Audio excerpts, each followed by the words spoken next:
नमस्कार मित्रांनो, आज आपण अशा एका विषयावरती बोलणार आहोत जो प्रत्येक सामान्य माणसाच्या आयुष्याशी जोडला गेलेला आहे, पण ज्याबद्दल बोलताना अनेकदा भीती वाटते। तो विषय म्हणजे भ्रष्टाचार आणि घोटाळे। देश बदलतोय, मोठमोठे पूल उभा होत आहेत, डिजिटल इंडिया, स्मार्ट सिटी, विकासाच्या घोषणा होत आहेत, पण एक प्रश्न अजूनही कायम आहे। आणि तो प्रश्न म्हणजे जर खरंच विकास होत असेल तर सामान्य माणूस अजूनही संघर्ष का करतोय? का आजही एका गरीब माणसाला सरकारी कामासाठी पैसे द्यावे लागतात? का आजही एखादा शेतकरी कर्जासाठी दारोदार फिरतोय? का आजही मोठे घोटाळे करणारे लोक मोकळेपणाने फिरताना दिसतात? आणि सर्वात महत्वाचा प्रश्न म्हणजे सामान्य माणूस नियम पाळतोय, पण मोठे लोक कायद्यापासून दूर का पळतायत? भ्रष्टाचाराच्या आपण मुळाशी जाणार आहोत, त्याचा सामान्य नागरिकावर होणारा परिणाम पाहणार आहोत आणि काही कटू सत्य प्रश्न विचारणार आहोत। लोकशाहीमध्ये प्रश्न विचारणे हा गुन्हा नाही, तो आपला अधिकार आहे। भ्रष्टाचार म्हणजे नेमकं काय? भ्रष्टाचार हा फक्त पैशाचा व्यवहार नाहीये, तो एक व्यवस्थेचा रोग आहे।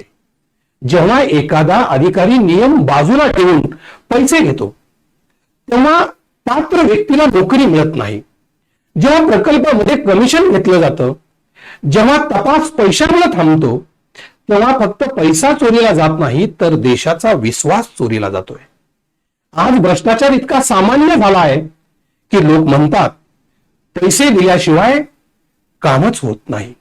आणि हीच सर्वात धोकादायक गंभीर गोष्ट आहे, कारण जेव्हा समाज भ्रष्टाचाराला सामान्य मानू लागतो तेव्हा देश आतून तुटलेला असतो, देश तुटायला सुरुवात होते। सामान्य माणसाच्या आयुष्यातील भ्रष्टाचार। एका गरीब माणसाचा विचार करा, त्याला रेशन कार्ड बनवायचं आहे, त्याला जमिनीचा दाखला काढायचा आहे, त्याला सरकारी हॉस्पिटलमध्ये उपचार घ्यायचे आहेत, परंतु अनेक वेळा त्याला अप्रत्यक्षपणे सांगितलं जातंय की काम लवकर व्हायचं असेल तर काहीतरी करावं लागेल। ही काहीतरी संस्कृती आज देशात खोलवर रुजत चाललेली आहे। एक विद्यार्थी मेहनत करून परीक्षा पास होतो, पण नोकरी पैशाने विकली जाते तेव्हा तो पुरा खचला जातो। एक शेतकरी कर्जमाफीची वाट पाहतोय, पण योजनेचा फायदा दुसराच कोणीतरी घेतोय। एक व्यापारी प्रामाणिकपणे कर भरतोय, पण मोठमोठे उद्योगपती हजारो कोटीचं कर्ज थकून देशात फरार होत आहेत। मग सामान्य माणूस काय विचार करेल? प्रामाणिक राहून खरंच फायदा आहे का? हा प्रश्न जेव्हा समाज विचारायला लागतो तेव्हा नैतिकतेचा पराभव होऊ लागतो। नैतिकता पराभव सुरू होतो। मोठं आर्थिक घोटाळे आणि राजकारण। प्रत्येक वर्षी काही आपण मोठमोठे घोटाळे समोर येताना पाहतोय। कधी बँक घोटाळा, कधी जमीन घोटाळा, तर कधी सरकारी खरेदीत भ्रष्टाचार, तर कधी निविदामध्ये गैरव्यवहार। इतके प्रचंड मोठे असतात की सामान्य माणसाला समजणं कठीण होत आहे। हजारो कोटी रुपये। मग प्रश्न असा पडतोय, हे घोटाळे होतातच कसे? कारण भ्रष्टाचार हा कधीच एकट्यानं होत नाहीये, त्यासाठी असतं सत्तेचं संरक्षण।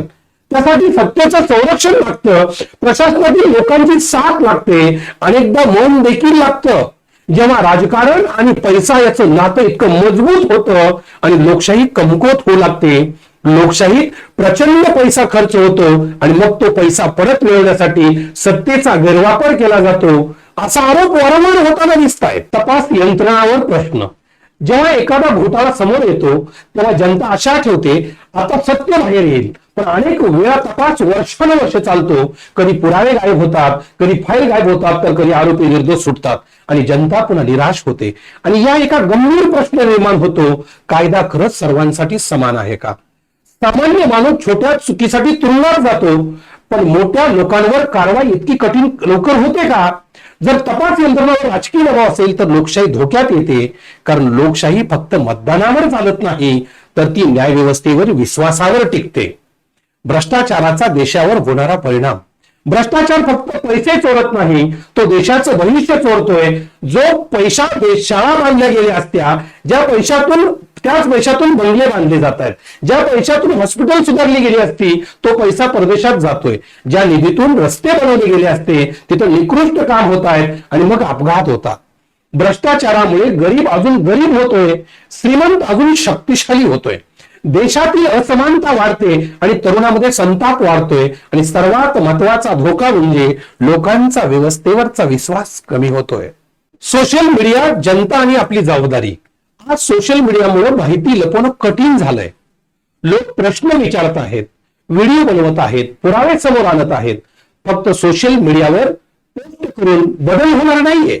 बदल तेव्हा होतो जेव्हा जनता जागरूक होते, रस्त्यावरती येते, जेव्हा लोक मतदान करताना प्रश्न विचारतात, जेव्हा तरुण सत्यासाठी उभे राहतात आणि पत्रकार भीतीशिवाय व्यक्त होतात, बोलतात, तेव्हा व्यवस्था बदलायला सुरुवात होते.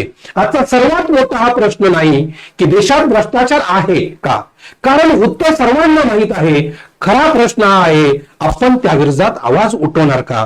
कारण शांत राहणारा समाज हळूहळू अन्यायाला स्वीकारू लागतोय आणि जेव्हा अन्याय सामान्य वाटू लागतो तेव्हा लोकशाही कमकुवत होते.